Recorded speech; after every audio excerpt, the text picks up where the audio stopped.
That next quarterback leads us right into our next topic, guys. But first, a quick word from Nissan. The Armada Player of the Week is brought to you by our friends at Nissan and the all-new 2025 Nissan Armada. Each week, we take a look at a draft prospect and pick one guy that stands apart from the crowd.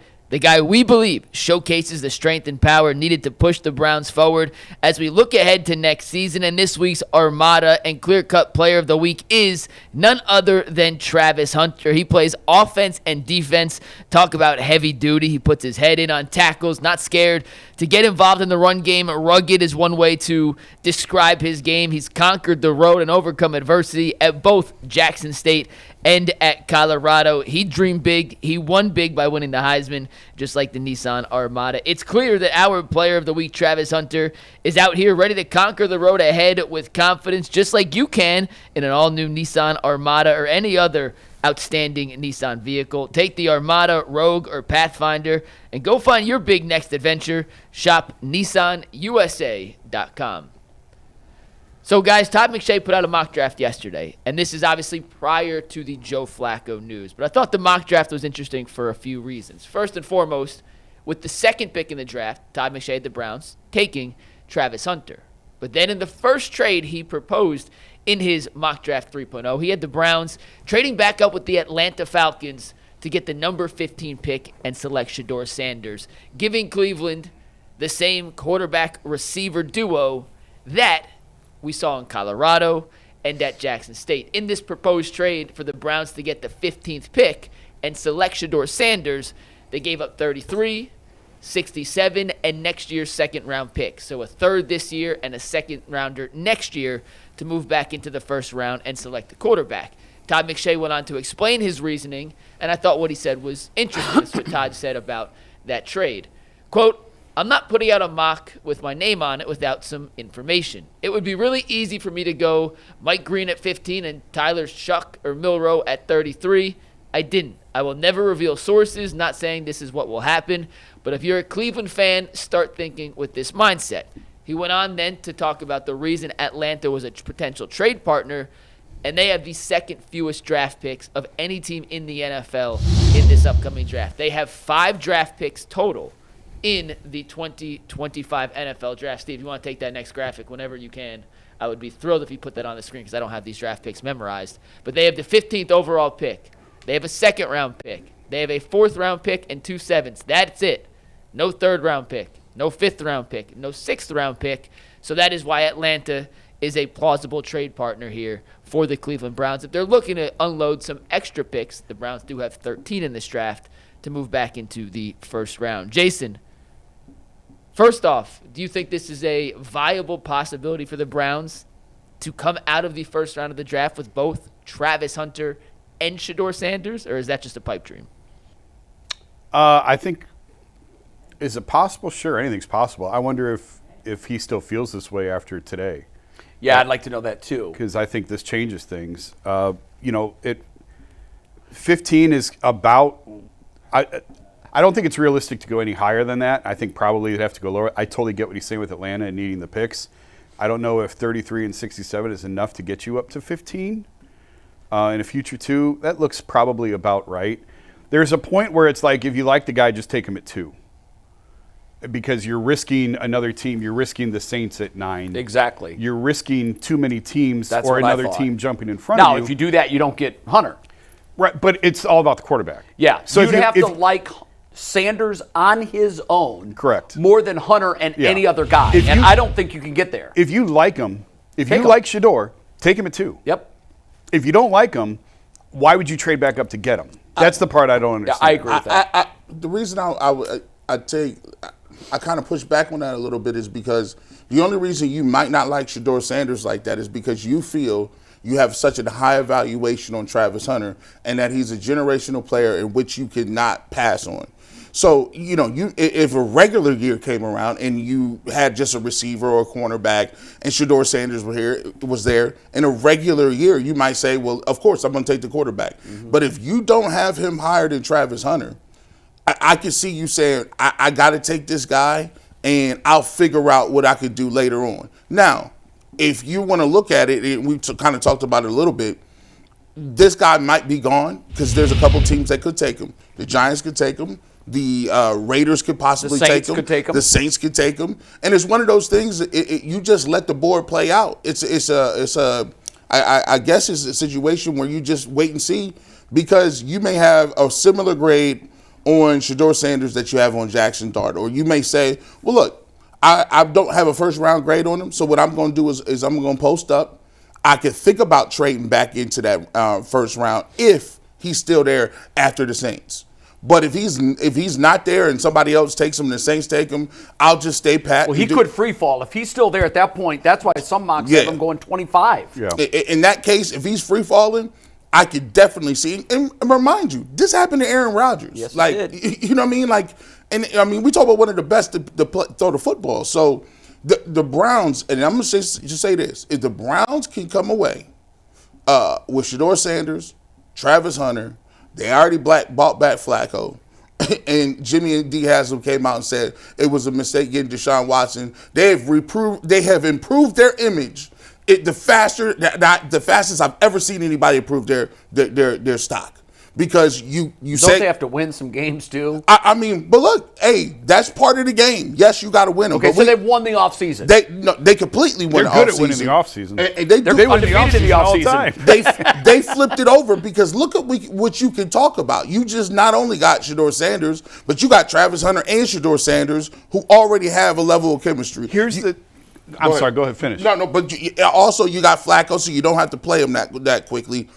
And think about it. You got your franchise quarterback, and you got it in a way where you still got the best player in the draft amongst many people that would say.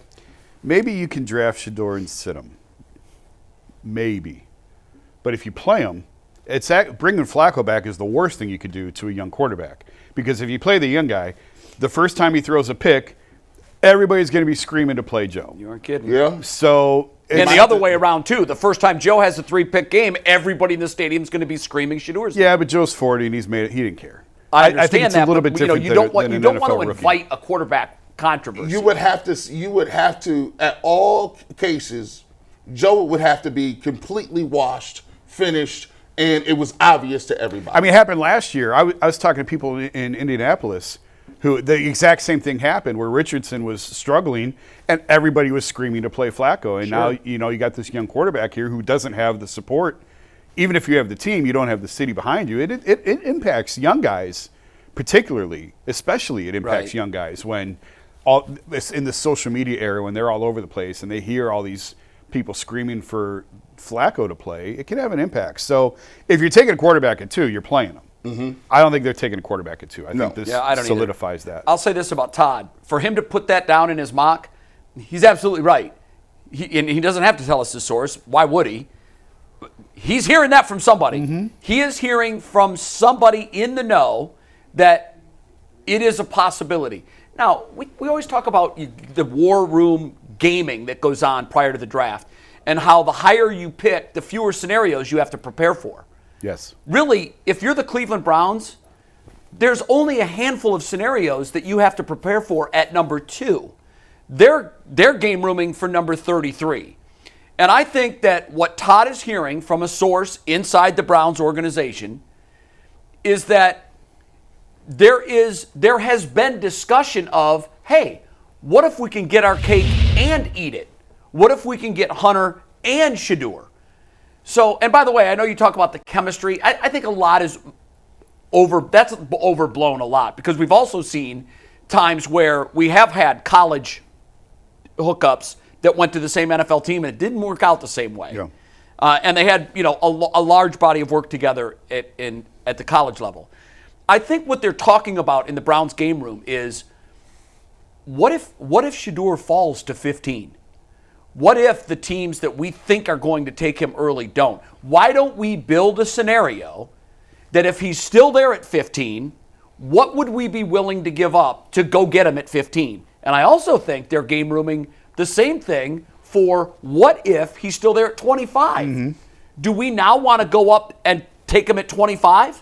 25 seems more realistic to me than 15. I do too. I believe that too. I think that's the one that they've got circled. Jay, real quick. There's a chance that he could slip that far. The Vikings, real quick. The other team that has fewer draft picks than the Falcons is the Minnesota Vikings. Right. At 24. So that's another spot that you could circle and say they may be willing to turn 24 into 2 or 3 picks later in the draft because that they only have seems 4. more They're not taking a quarterback. They only have 4 picks in the entire draft. 24 feels more realistic to me.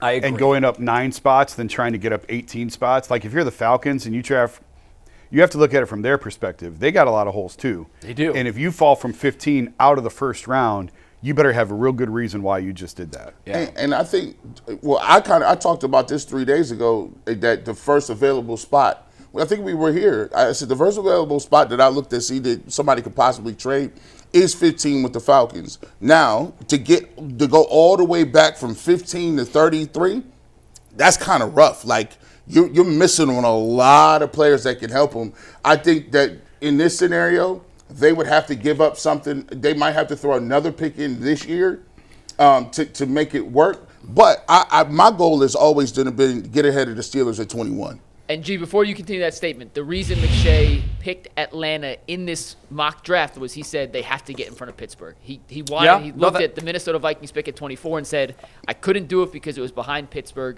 If they want Shedeur, they're going to have to get in front of Pittsburgh. That's just McShay speaking, not necessarily facts. Do you guys think the smoke coming out of Pittsburgh with Tomlin and Sanders there's fire there? Or do you think that could be an action that might cause the Browns to do something? Because again, you get stronger if your opponents get weaker. Yes, I do not want the Pittsburgh Steelers getting their choice of quarterbacks. I don't want it, and it's double punitive if you let Shedeur Sanders go to freaking Pittsburgh and he actually turns out to be good. Well, that's the big part. Only if he's good. Only if he he's ends up being Kenny Pickett, take him. That's fine. But I cheered when they took Kenny Pickett. I'm like, oh my God, they made a mistake at quarterback. They never do that. If you have a first round grade on Shedeur, and you just didn't take him because you didn't want to pass on Travis Hunter, by all means, I would tell you to go move up, take whoever you got, put them in the system, and let's go.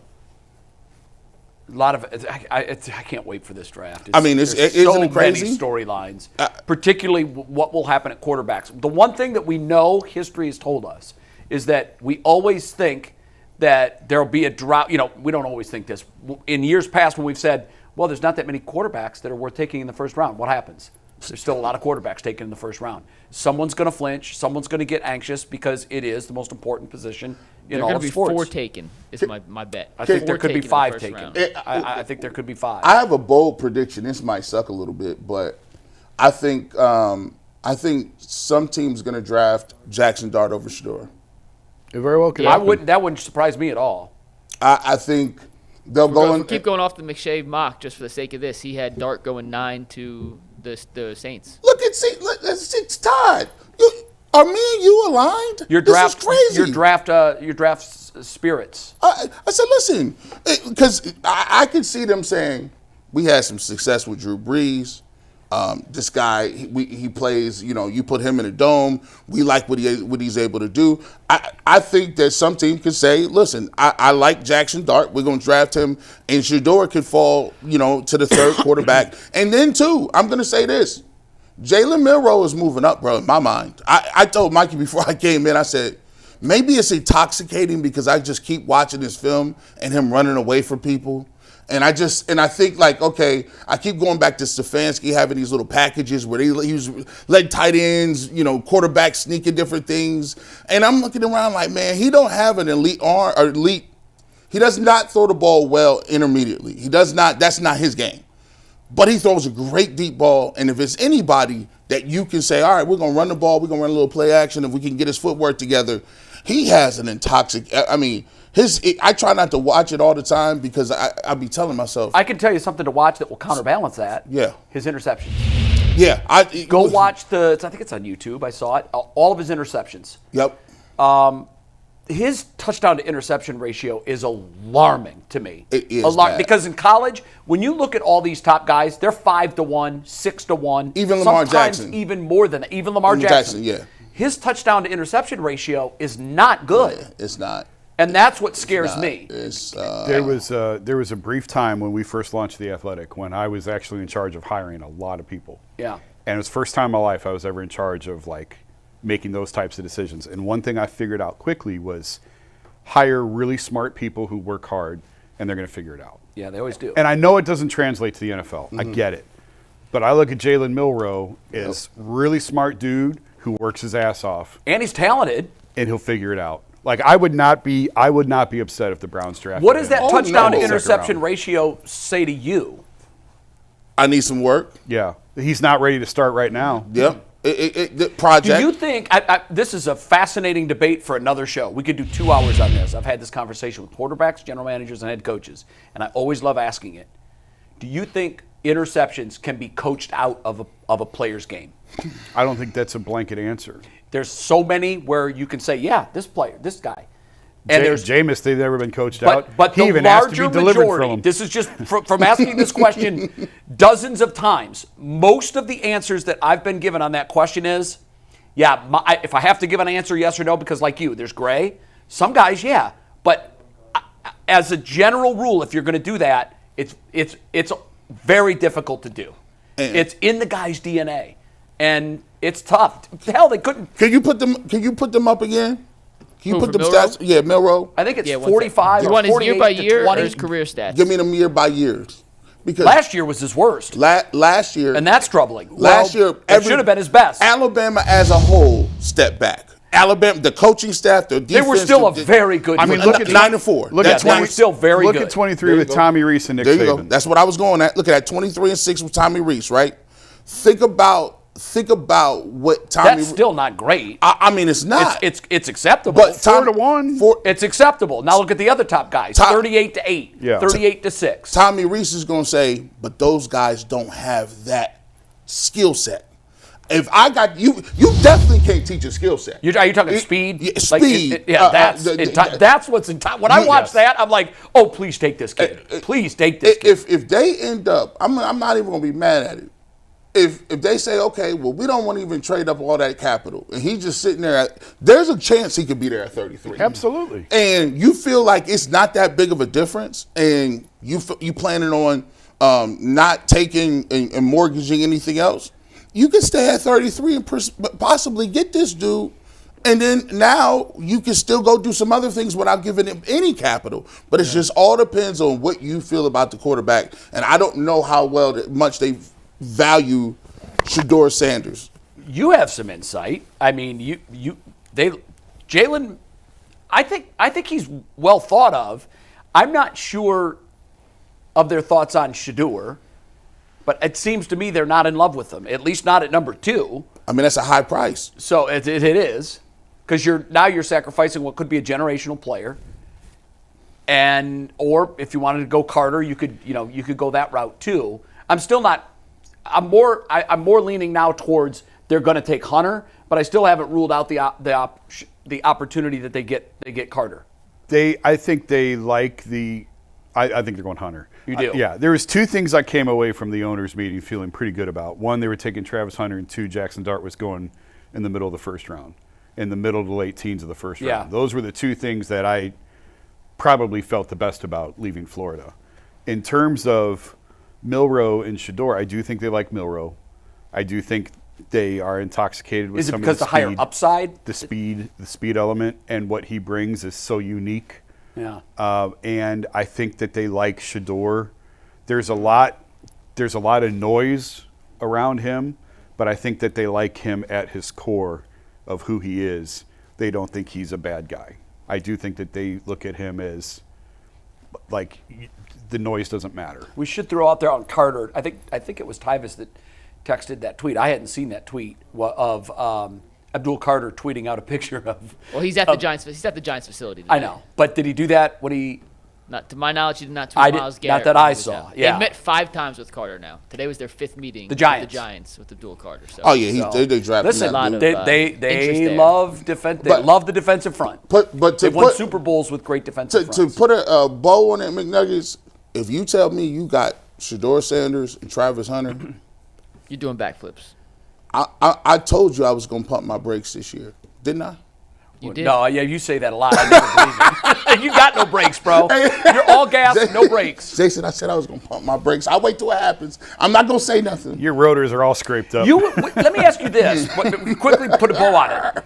What quarterback wide receiver combo would most excite you? Because of the scenarios, now obviously got to take into account where they had to move up to get that quarterback. Sure, that's a pretty big part of the discussion. It is a huge part. But let's just say they could get Dart at 15.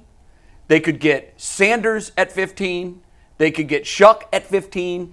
Is there another quarterback wide receiver scenario that would excite you more than Sanders and Hunter? Jackson Dart throws a nice deep ball. Cam Ward, Travis Hunter. Well, no, obviously Cam Ward's obviously, one. right, yeah, that one. No. Like, they call themselves brothers. Like Prime says, can you imagine? Prime says, my two sons then went over down to Cleveland. That would be, listen, that's box office, man. That's. I don't want box office. I want wins. Wins always equates to box office. They gonna give me box pairings. Great pairings only mean box office if they equal wins. Once upon a time we had Jarvis Landry and Odell Beckham. That's box office. Yes, it is. That was a disaster. It wasn't a disaster. That was a dumpster fire. I mean, they both performed. If I have to put that in the category of wins and losses, it was a disappointment. It was definitely a disappointment. I mean, you do know they based both, on what we expected and what we got. Do you know they both had 1,000 yards, right? Again, when is that ever happened? Never. And how many playoff wins? Hey, listen, I give you that. I don't want stats. I don't want box office. I want wins. Hey. I'll win ugly. I'll win 3-2 if I can. I will take those. Now, wins come. Those are Guardians games there. All Yeah, things being equal with McNuggets, you got to win. You got to do it. But don't tell me ain't nobody excited. The Cleveland Browns is on the map. You give me both of them, bro. I'm ready to go, says the men in all black. It'd be fun. Let's talk a little Guardians, guys. They swept the White Sox.